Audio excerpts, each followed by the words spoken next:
Bendito Señor, te damos gracias en esta mañana por la oportunidad que tenemos, Señor, de presentarnos en este día delante de tu presencia, Señor. Te damos gracias por tu gran amor con que nos has amado, Señor, que nos separaste, Señor, que nos diste la bendición, Señor, de recibir tu redención por medio de la sangre de Cristo, Señor. Te damos gracias, Señor, porque podemos estar cada día en tu presencia, Señor, porque podemos llegar a tu lugar santísimo por medio de la sangre preciosa de Cristo que abrió el velo, Señor, para que podamos entrar. Te damos gracias, Señor, porque fuimos lavados por su preciosa sangre y nuestros vestidos, Señor, han sido emblanquecidos, Señor. Te bendecimos en esta mañana, glorificamos tu nombre, Señor, y nos disponemos para escuchar, Señor, lo que tú tienes hoy que enseñarnos. Disponemos nuestro corazón, Señor, nuestra mente. Te pedimos que abras nuestros ojos y oídos espirituales, Señor, para que podamos comprender, Señor, lo que tú quieres hablarnos. En el nombre de Cristo Jesús, te bendecimos y te glorificamos. Amén. Bueno, el día de ayer relatamos de una forma muy superficial lo relacionado con la gran tribulación. Como les comentaba, les estoy mencionando algunos detalles acerca de los tiempos finales, tratando de ponerlos en orden, ¿sí? Recordemos que pues algunas porciones de la palabra no vienen en un orden cronológico, eso ocurre también en el caso de Apocalipsis. Entonces es importante ir escudriñando las profecías bíblicas del Apocalipsis en conjunto pues con otros libros como es la profecía de Daniel, con Mateo, y les comentaba también que el ir entendiendo también esta profecía a la luz de el Antiguo Testamento, específicamente de las fiestas o de las fechas, más correctamente dicho, las fechas señaladas por el Eterno, pues nos permite tener una mayor comprensión acerca de los tiempos y de los acontecimientos. Mencionábamos el día de ayer que pues en la fiesta de Yom Teruah, que es cuando se lleva a cabo el arrebatamiento, en el cielo se llevan a cabo dos acontecimientos importantes. Uno es la coronación del Mesías, que hoy vamos a ir confirmando algunas de estas cosas también con el Apocalipsis. La segunda es las bodas del Cordero, pero mencionábamos que se lleva a cabo como la ceremonia de bodas y en el contexto de esa ceremonia dice la palabra de Dios que el novio y la novia entran pues a sus cámaras nupciales donde permanecen durante una semana de acuerdo a la tradición de las bodas judías, y esa semana se refiere justamente a los 7 días eh, que se corresponden con 7 años de la tribulación y gran tribulación. Leíamos un poco respecto de esto en el libro de Daniel y también en el libro de Mateo, ¿sí? Entonces vamos a retomar en esta parte para que lleguemos a ver también lo que sería ya el siguiente acontecimiento importante.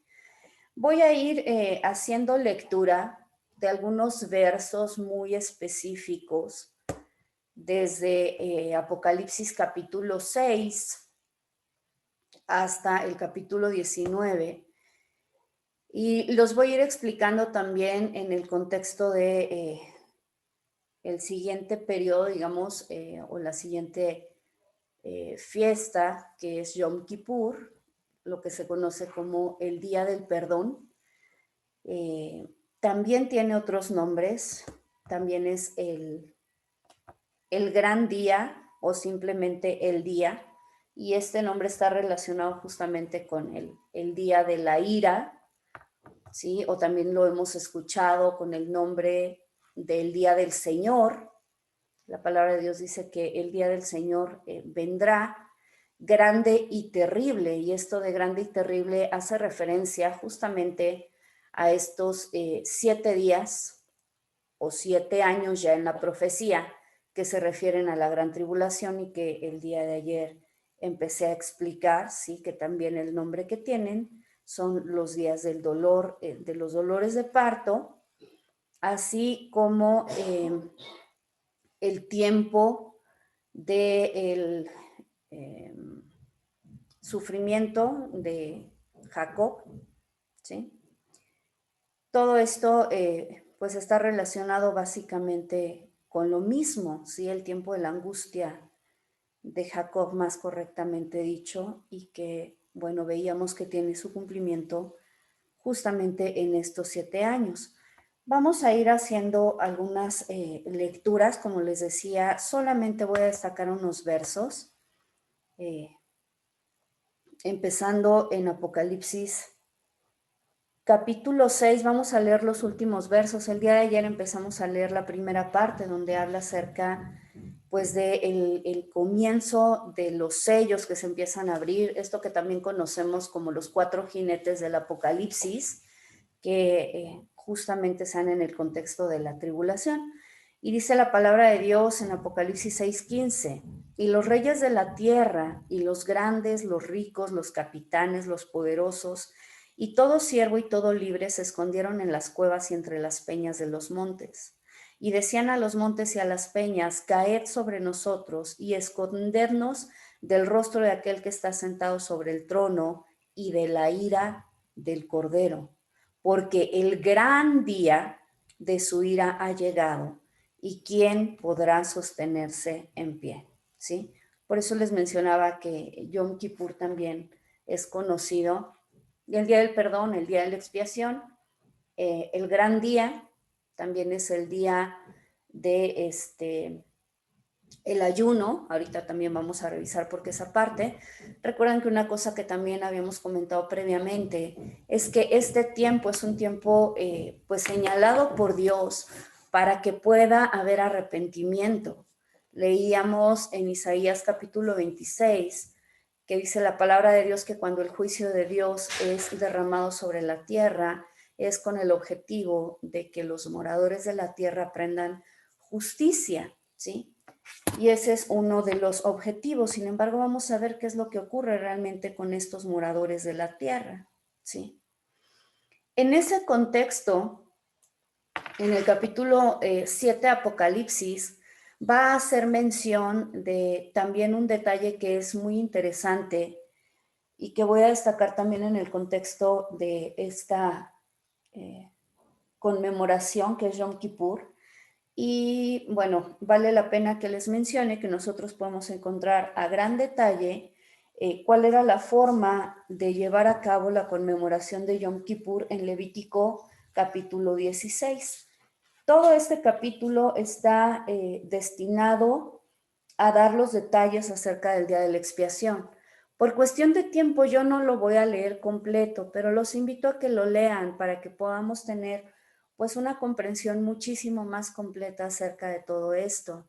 Ciertamente, este día de expiación apunta en muchísimas cosas a el sacrificio que llevó a cabo también Jesucristo en la cruz del Calvario para expiarnos de nuestros pecados, para limpiarnos de nuestros pecados.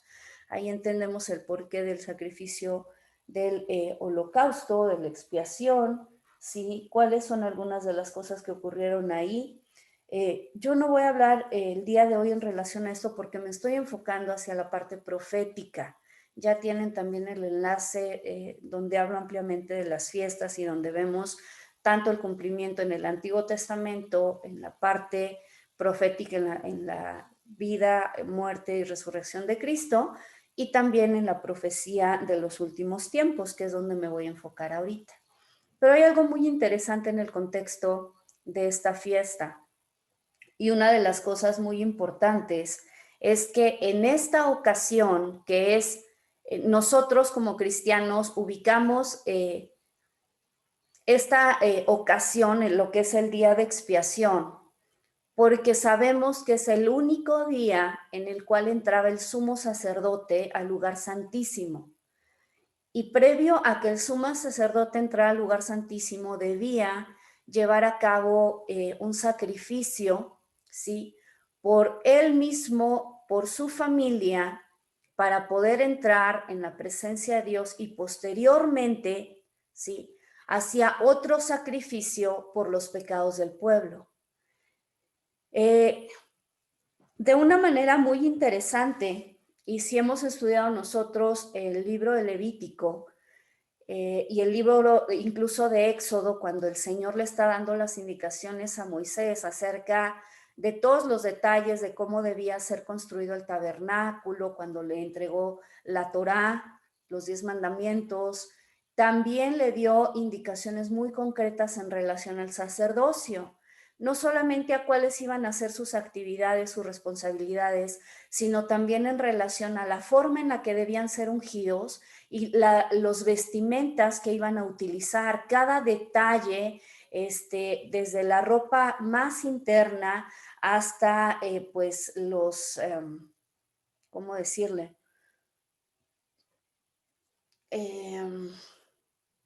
Pues estos artículos, no sé qué otro nombre utilizar, si alguien me quiere ayudar, como la mitra, por ejemplo, como el éfod, que debían utilizar los sacerdotes y en este caso muy concreto el sumo sacerdote.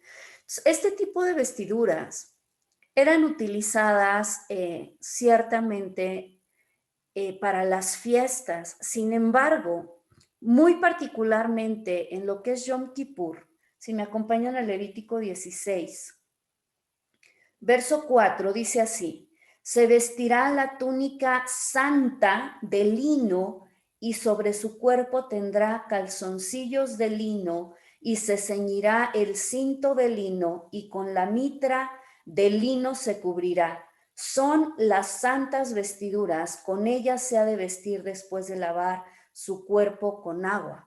Y de hecho en esta fiesta se lavaba, como dice la palabra de Dios, con agua, posteriormente se vestía, pero vemos que cada una de las vestiduras que utilizaba en este día, todas y cada una de ellas eran de lino fino.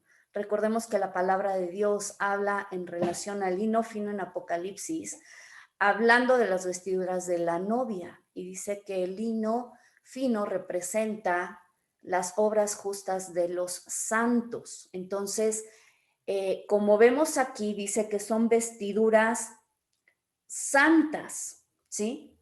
De lino. Entonces, el color blanco de las vestiduras está íntimamente relacionado con la santidad, ¿sí?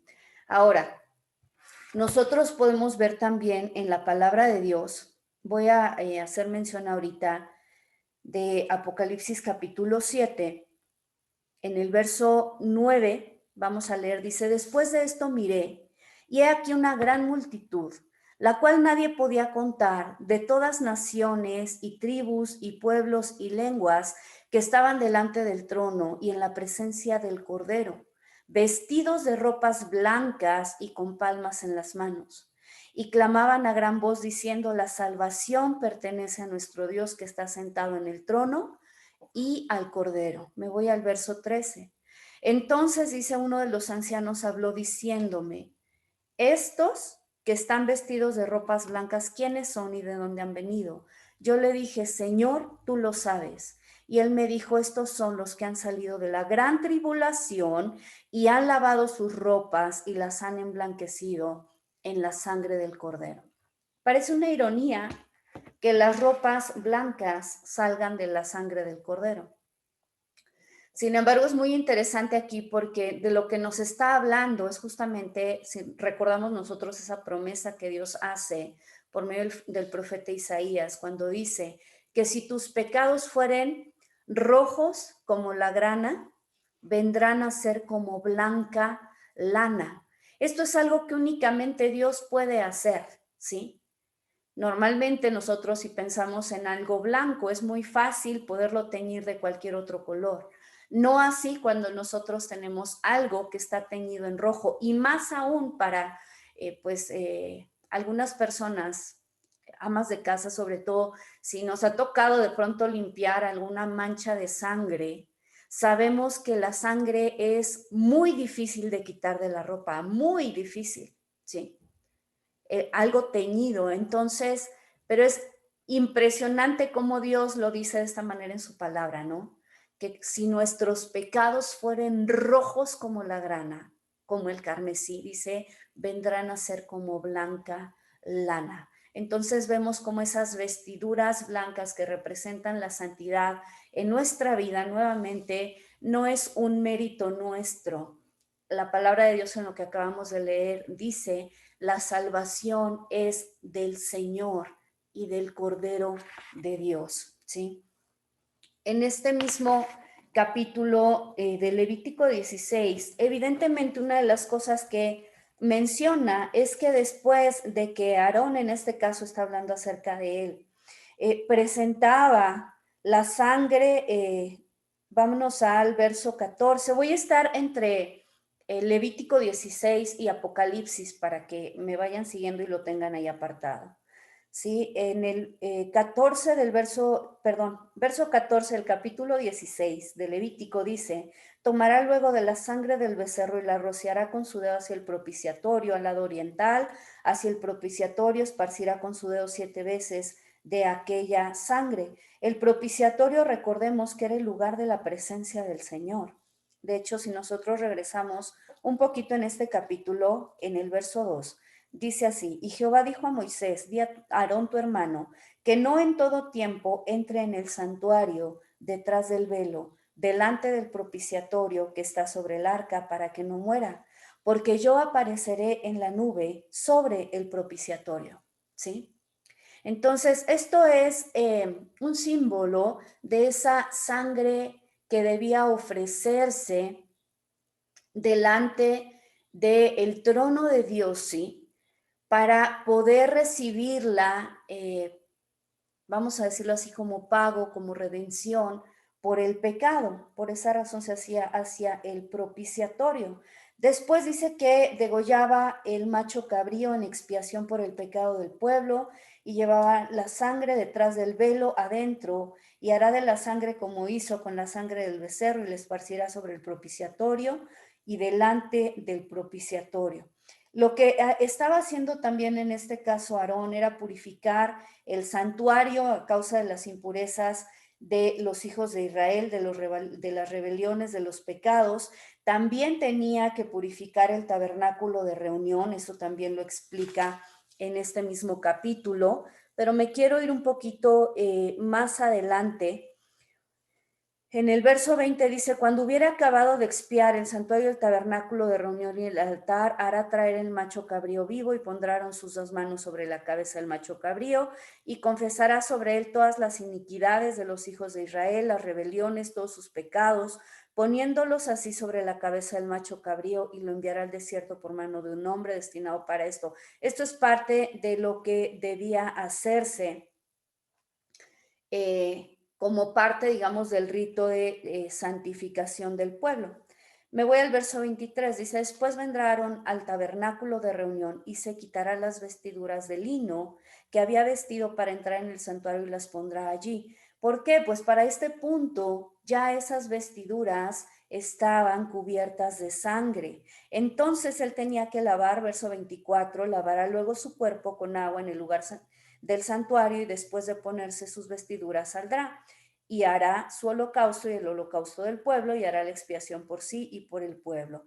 Es decir, él tenía que primero venir, como les había comentado, ofrecer un sacrificio por él y purificar el santuario y el tabernáculo. Posteriormente tenía que venir, lavarse nuevamente, cambiar sus vestiduras y nuevamente ponerse vestiduras limpias, ¿de acuerdo? De la misma manera, todos aquellos sacerdotes que estaban participando juntamente con el sumo sacerdote en otras actividades, por ejemplo, había alguien que era responsable de sacar al macho cabrío que era llevado por el desierto. Él también una vez que regresaba tenía que purificarse y tenía que cambiar sus vestiduras, ¿sí? Y esto era algo muy importante.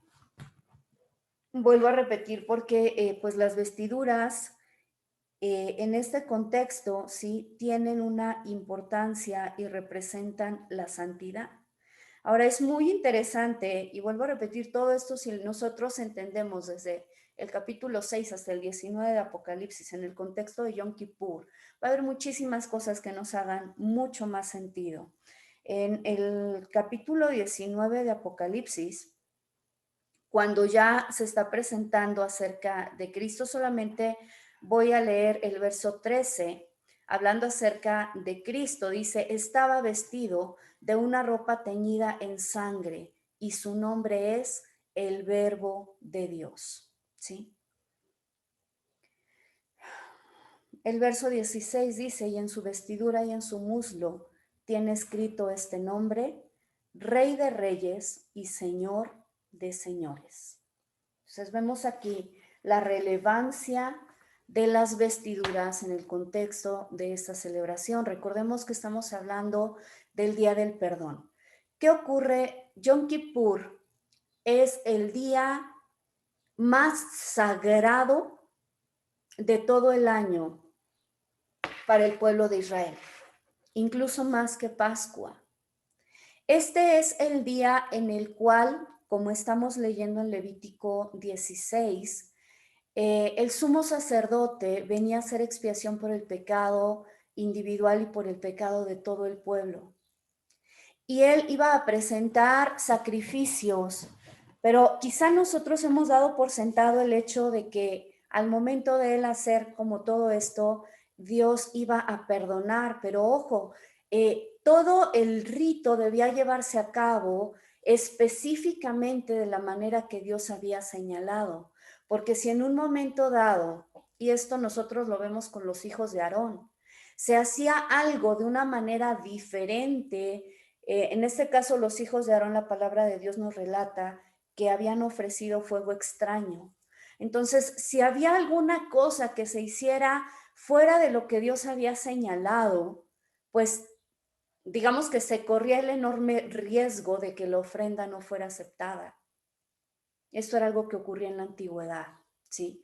Por lo tanto, era un día para el cual todo el pueblo se preparaba. Yo había mencionado antes que desde el día primero del mes previo, que es el mes de Elul, hasta el día 10 del mes de Tishri, que es el día de Yom Kippur, todo el pueblo estaba en una actitud de arrepentimiento, haciendo oraciones y plegarias a Dios, clamando por su perdón. Y específicamente en este día de Yom Kippur se llevaba a cabo, ¿sí? Un ayuno, la aflicción de las almas, como vamos a leer también aquí en Levítico capítulo 16. Voy a leer desde el verso 19. Dice, y esto tendréis por estatuto perpetuo. En el mes séptimo, el mes de Tishri, a los 10 días del mes, afligiréis vuestras almas. Cuando la palabra de Dios habla acerca de aflicción de almas, está hablando acerca del ayuno, ¿sí? Y ninguna obra haréis, ni el natural ni el extranjero que mora entre nosotros, porque en este día se hará expiación por vosotros y seréis limpios de todos vuestros pecados delante de Jehová. A causa de esto es que era un día sumamente sagrado y sigue siendo un día sumamente sagrado. Ahora, en este día del perdón, y me adelanto un poquito, es cuando se va a llevar a cabo el juicio del gran trono blanco. Es el día en el cual se decide, por último, quiénes van a recibir la redención de Cristo. Y si nos damos cuenta, ¿sí? Para ello, el capítulo 6 que estábamos leyendo y el capítulo 7 de Apocalipsis mencionan acerca de todas esas personas que salieron de la gran tribulación. Y ahorita vamos a mencionar algunas cualidades relacionadas con ellas, ¿sí? Leslie, ¿me puedes por favor decir la cita última que leíste? Levítico 17, desde el verso 29 hasta el verso 30. Gracias. No hay de qué. Ahora, la palabra de Dios está hablando aquí de aflicción de almas, decíamos. Y esto está íntimamente relacionado también con el capítulo 58 de Isaías. Nuevamente yo no lo voy a leer completo, pero los invito a que lo hagan. Y vean lo que dice este capítulo 58. Clama a voz en cuello, no te detengas, alza tu voz como trompeta. Un detalle aquí que es muy interesante y que les quiero mencionar es que hemos hablado acerca de la trompeta que suena en Yom Teruah y que está relacionada con la última trompeta o la final trompeta. Les quiero mencionar que en el contexto de la palabra de Dios y de lo que son las fiestas, hay 3 trompetas que son identificadas. La primera trompeta que suena está asociada con la fiesta de Shavuot o Pentecostés. Y esa trompeta sonó por primera vez en el monte Sinaí a la entrega de los 10 mandamientos de la Torá, ¿sí? No me voy a regresar a leerlo, lo encuentran en Éxodo capítulo 19. La última trompeta, que es la que les estoy mencionando, es la que se toca en Yom Teruah y que es la trompeta que anuncia la resurrección de muertos y el arrebatamiento de la iglesia. Pero hay una tercer trompeta que se conoce en la Biblia como la gran trompeta. Esto en hebreo se dice shofar hagadol, shofar hagadol, la gran trompeta. Y la gran trompeta que suena está asociada con Yom Kippur, ¿sí? Esto es lo que les estoy leyendo aquí en Isaías 58, verso 1. Clama a voz en cuello, no te detengas, alza tu voz como trompeta y anuncia a mi pueblo su rebelión y a la casa de Jacob su pecado, que me buscan cada día y quieren saber mis caminos, como gente que hubiese hecho justicia y que no hubiese dejado, fíjense qué fue lo que dejaron, la ley de su Dios. Me piden justos juicios, por eso les decía, Yom Kippur es el día también del juicio del gran trono blanco y quieren acercarse a Dios. ¿Por qué dicen, ayunamos y no hiciste caso? Humillamos nuestras almas, ahí es donde nosotros vemos la relación entre el ayuno y la aflicción de las almas que leíamos en Levítico 17:29, esta indicación de afligiréis vuestra alma. Sigo leyendo, dice, humillamos nuestras almas y no te diste por entendido. Es una pregunta, como un reclamo que le están haciendo a Dios. Oye, hicimos ayuno y tú no nos escuchaste. Pero fíjense lo que dice aquí la palabra de Dios. He aquí que en el día de vuestro ayuno buscáis vuestro propio gusto y oprimís a todos vuestros trabajadores. Una de las cosas que tristemente muchas veces he escuchado que se enseña es que el ayuno se haga como para hacer una petición a Dios y que Él la conceda, como hacerle manita de puerco a Dios. Si Él no está contestando tu oración, ayuna y verás que Él la contesta. Y perdón, pero no es así. La palabra de Dios dice que si nosotros ayunamos, dice, y ayunan para vuestro propio gusto, pues ese es un ayuno que el Señor no va a escuchar. Lo que tenemos nosotros que aprender es que nuestra oración, como también ya lo estudiamos, y que nuestro ayuno esté alineado con la voluntad de Dios y no al revés, ¿sí? Ahora, lo que dice aquí también es, ¿cuál es la actitud con la que nosotros debemos presentarnos en ayuno delante del Señor? Dice aquí, el día de vuestro ayuno buscáis vuestro propio gusto y oprimís a vuestros trabajadores, es decir, están viviendo en injusticia. He aquí que para contiendas y debates ayunáis, y para herir con el puño inicuamente. No ayunéis como hoy, dice el Señor, para que vuestra voz se oiga en lo alto. ¿Es tal el ayuno que yo escogí? Pregunta ahora Dios. Que de día aflige al hombre su alma y que incline su cabeza como junco y haga cama de silicio y ceniza. ¿Llamaréis esto ayuno y día agradable a Jehová? ¿No es más bien el ayuno que yo escogí, desatar las ligaduras de impiedad?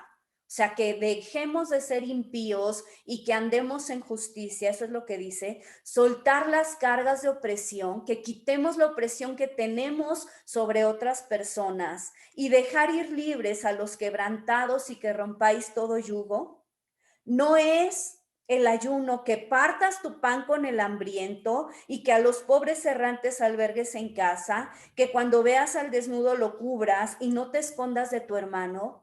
Fíjense porque eso está bien relacionado con el gran juicio del trono blanco que vamos a leer ahorita también en Mateo 25. Fíjense lo que está diciendo Dios. No es tanto que dejes de comer como el hecho de que actúes con justicia, que extiendas tu mano a quien lo necesita, que actúes con piedad, con compasión hacia tus hermanos, hacia tus trabajadores, hacia el resto de la gente.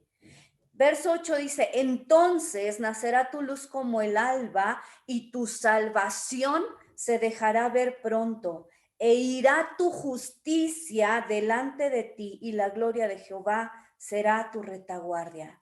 Entonces invocarás y te oirá Jehová, clamarás y dirá él, heme aquí. ¿Se dan cuenta por qué a veces nuestra oración y nuestro ayuno son estorbados? Porque nuestra vida no está en justicia. Y ciertamente hemos hecho tanto énfasis acerca de que nuestra salvación y nuestra redención es una obra perfecta hecha por Cristo Jesús en la cruz del Calvario, no por méritos nuestros. Pero algo que también hemos aprendido es que es necesario que andemos en justicia, en obediencia a la ley de Dios y en santidad. Y eso lo vamos a remarcar, ahorita lo vamos a ver en Apocalipsis.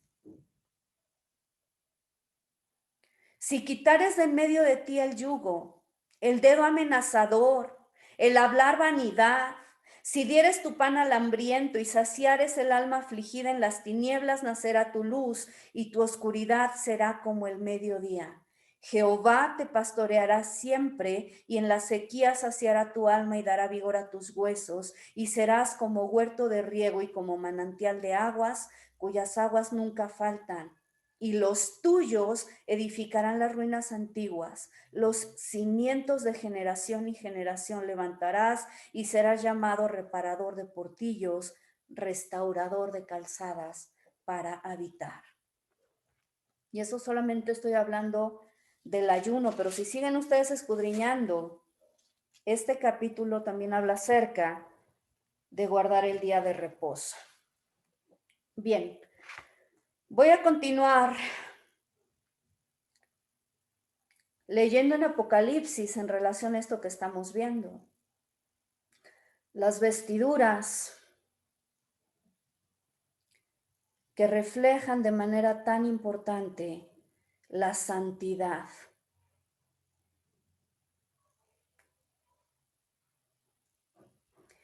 Otro símbolo importante que encontramos en Apocalipsis capítulo 8 en relación con este día del perdón, este día de la redención, dice así en el verso 3. Otro ángel vino entonces y se paró ante el altar con un incensario de oro y se le dio mucho incienso para añadirlo a las oraciones de todos los santos sobre el altar de oro, que estaba delante del trono. Y de la mano del ángel subió a la presencia de Dios el humo del incienso con las oraciones de los santos. Bueno, Acompáñenme, nuevamente vamos a leer en el capítulo 16.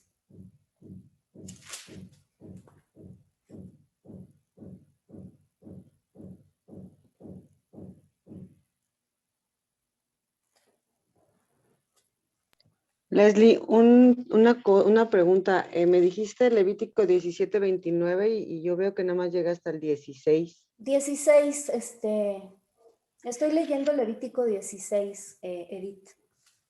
Ah, ok. Verso 29. Discúlpame si te dije mal. Gracias. No hay de qué. Ok. Fíjense en nuevamente Levítico 16, vamos a leer en el verso 12.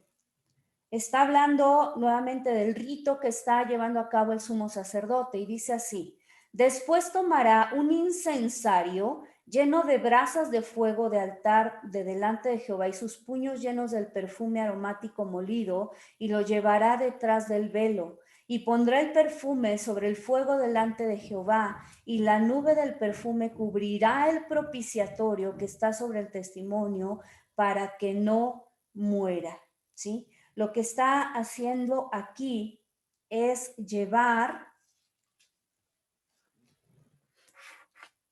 el incensario, ¿sí? Con el perfume, el incienso, que representan, dice la palabra de Dios en Apocalipsis, las oraciones de todos los santos sobre el altar de oro que está delante del trono de Dios. ¿Se dan cuenta? Ay, el tiempo se va súper rápido.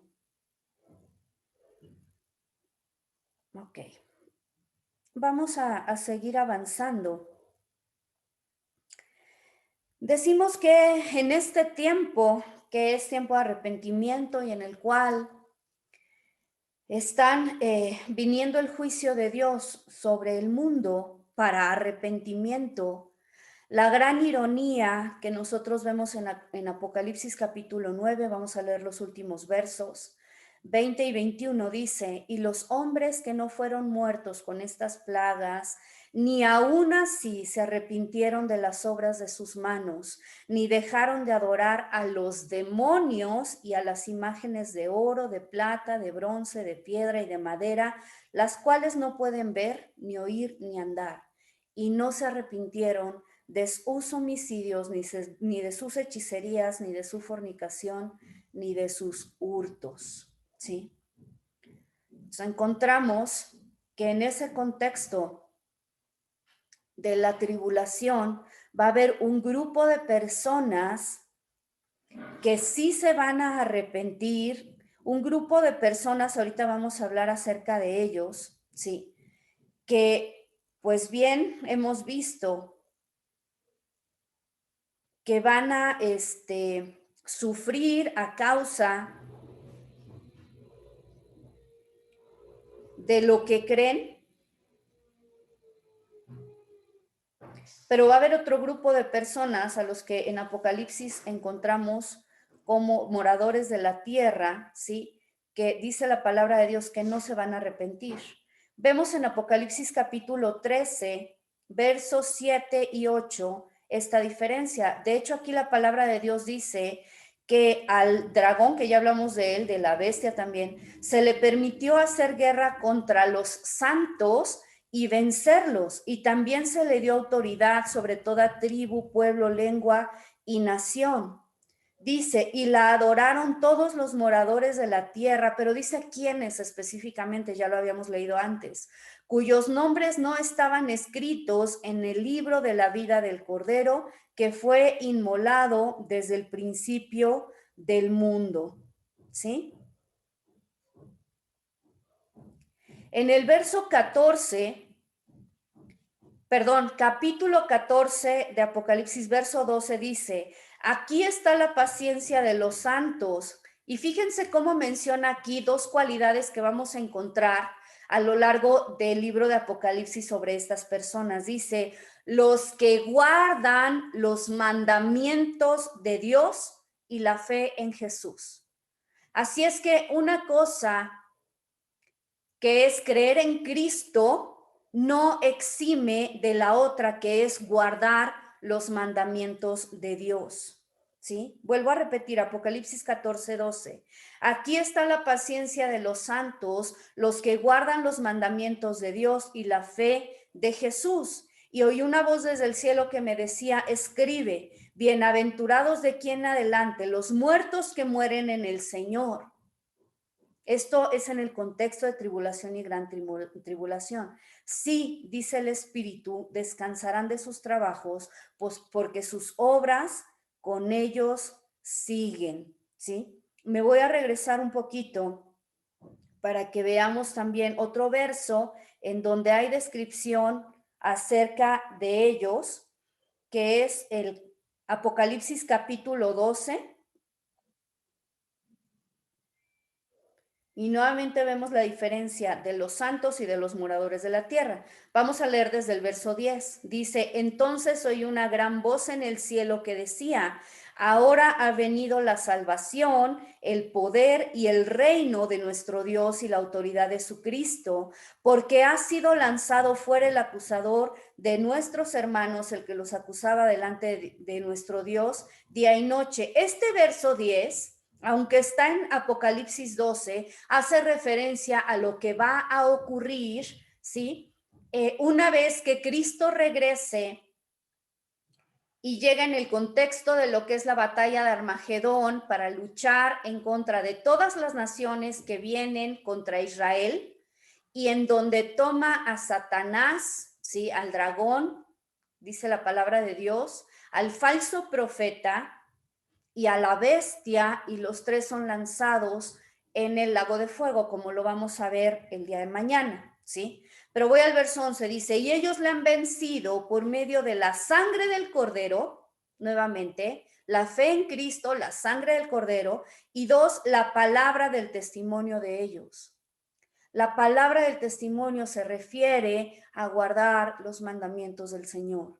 Y ellos, dice, menospreciaron sus vidas hasta la muerte.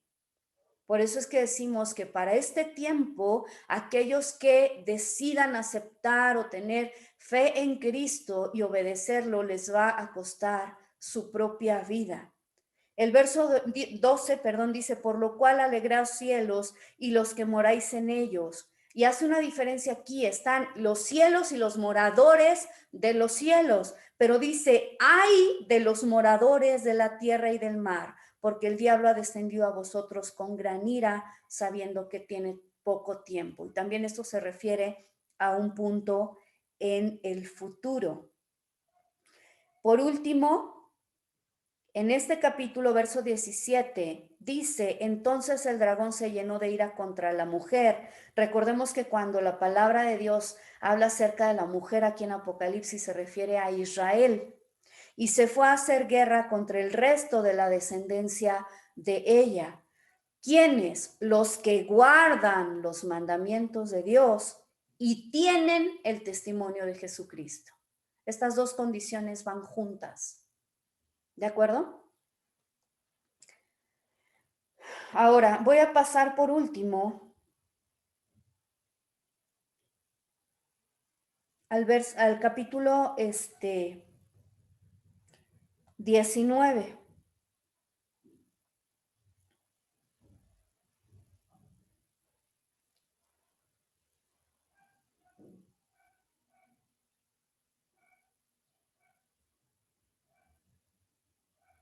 Ok, vamos a leer desde el verso 1 y dice así. Después de esto oí una gran voz de gran multitud en el cielo que decía, aleluya, salvación y honra y gloria y poder son del Señor Dios nuestro, porque sus juicios son verdaderos y justos, pues ha juzgado a la gran ramera que ha corrompido a la tierra con su fornicación y ha vengado la sangre de sus siervos de la mano de ella. ¿Cuándo es que ocurrió esto? Pues lo vemos nosotros relatado desde Apocalipsis 17 y Apocalipsis 18. En el 17 dice, en el verso 1, vino entonces uno de los 7 ángeles que tenían las 7 copas y habló conmigo diciéndome, ven acá y te mostraré la sentencia contra la gran ramera, la que está sentada sobre muchas aguas, con la cual han fornicado los reyes de la tierra y los moradores de la tierra nuevamente se han embriagado con el vino de su fornicación. Y luego en el capítulo 18, voy a leer solo el verso 4 y 5, dice, y oí otra voz del cielo que decía, salid de ella, pueblo mío, para que no seáis partícipes de sus pecados, ni recibáis, parte de sus plagas, porque sus pecados han llegado hasta el cielo y Dios se ha acordado de sus maldades. Acuérdense que cuando el pecado llega delante del trono de Dios, esto significa que el Señor va a ejecutar juicio sobre la tierra, ¿sí? Entonces, regresamos a Apocalipsis 19.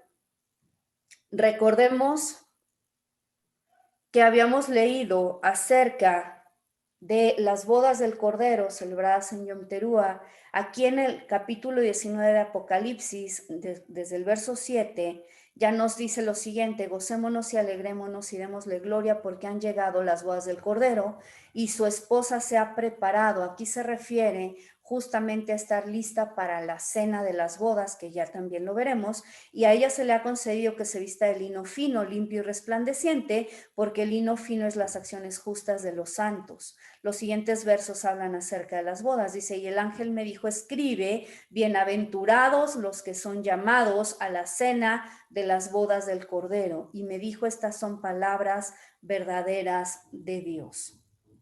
Por último, vamos a leer aquí en Apocalipsis 19, desde el verso 11, y dice, entonces vi el cielo abierto, y he aquí un caballo blanco, y el que lo montaba se llama Fiel y Verdadero, y con justicia juzga y pelea.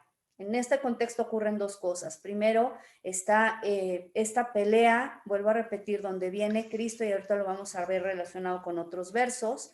Dice, sus ojos eran como llama de fuego y había en su cabeza muchas diademas y tenía un nombre escrito que ninguno conocía sino él mismo.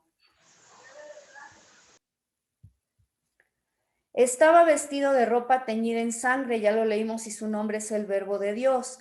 Y los ejércitos celestiales vestidos de lino finísimo, blanco y limpio le seguían en caballos blancos. De su boca sale una espada aguda para herir con ella a las naciones y él las regirá con vara de hierro. Esto es cumplimiento de Salmo capítulo 2, donde habla acerca de Cristo. Recordemos que esto ya lo vimos, cuando es entronado como rey.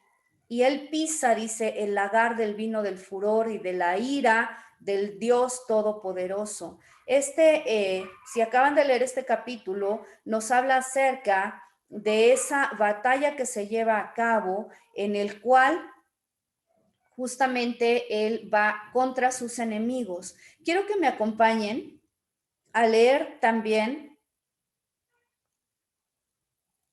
en Zacarías capítulo 14, donde ya nos está hablando acerca de este tiempo, que es el tiempo de la segunda venida de Cristo, cuando regresa para rescatar a Israel, ¿sí?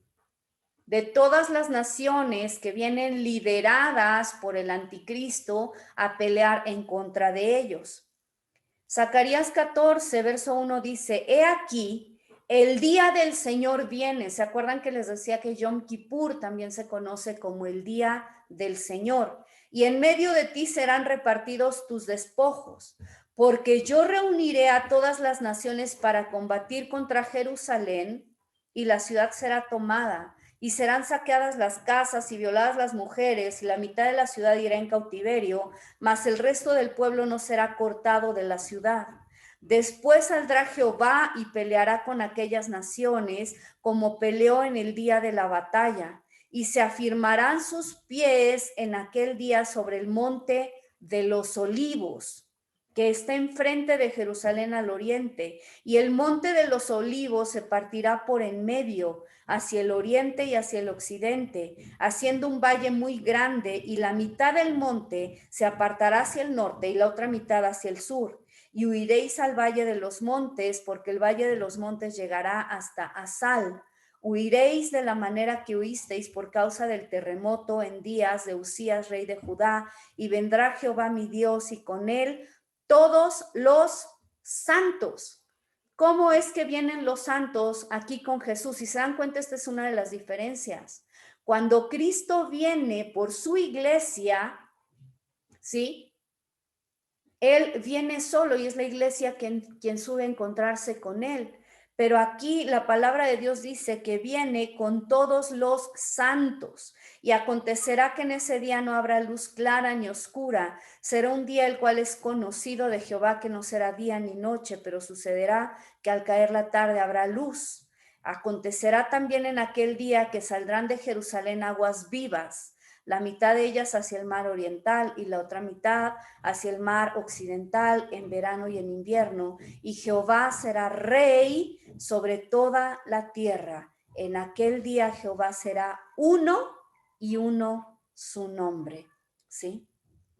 Viene pelea y después de esta pelea, lo siguiente que ocurre va a ser el juicio del gran trono blanco, ¿sí?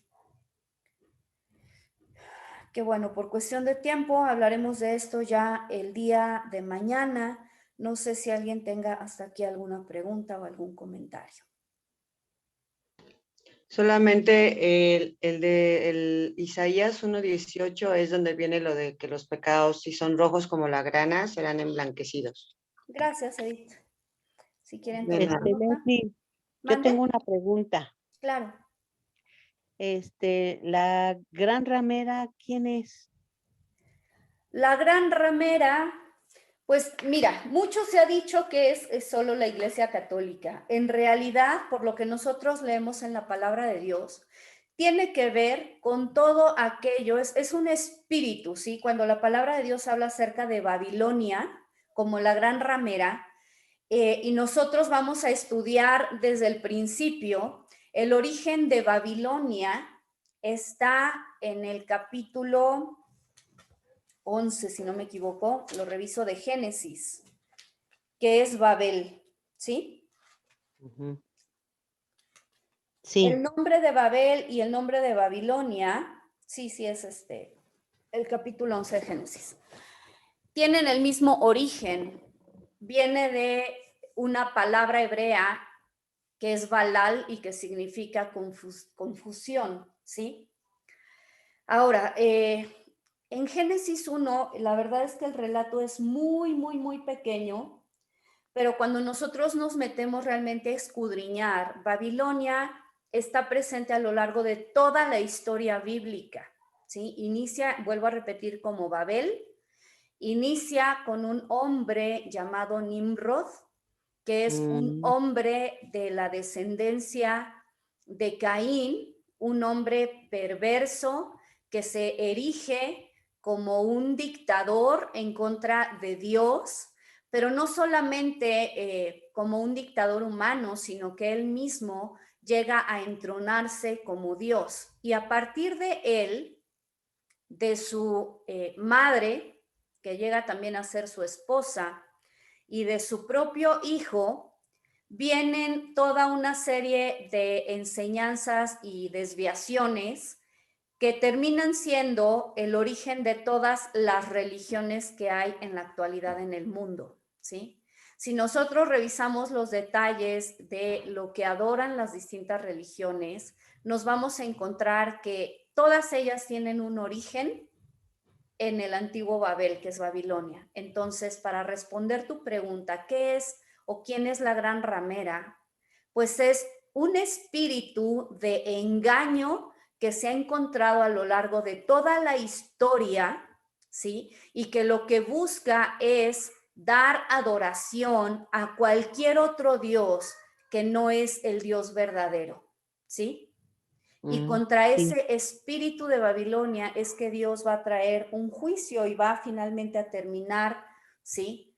Con todo este imperio que ha tenido a lo largo, vuelvo a repetir, de toda la historia.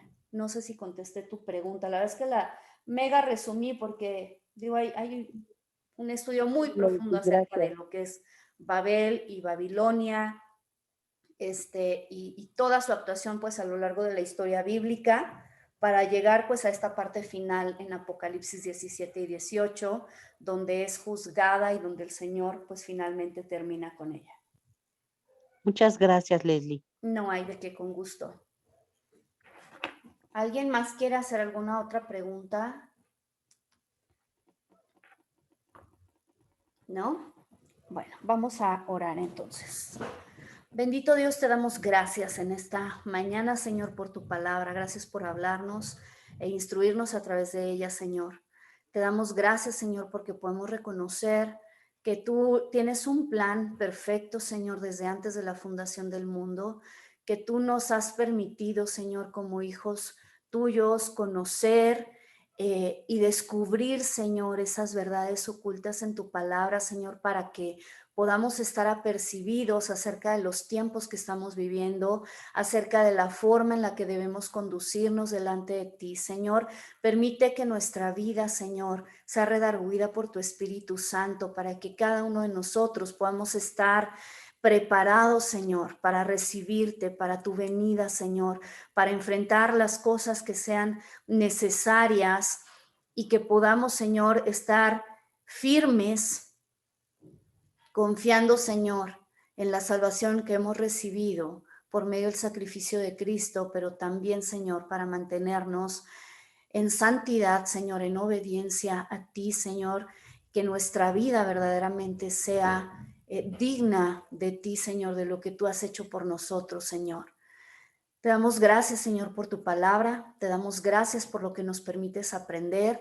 Bendecimos tu nombre, Señor, y te glorificamos. Por Cristo Jesús. Amén.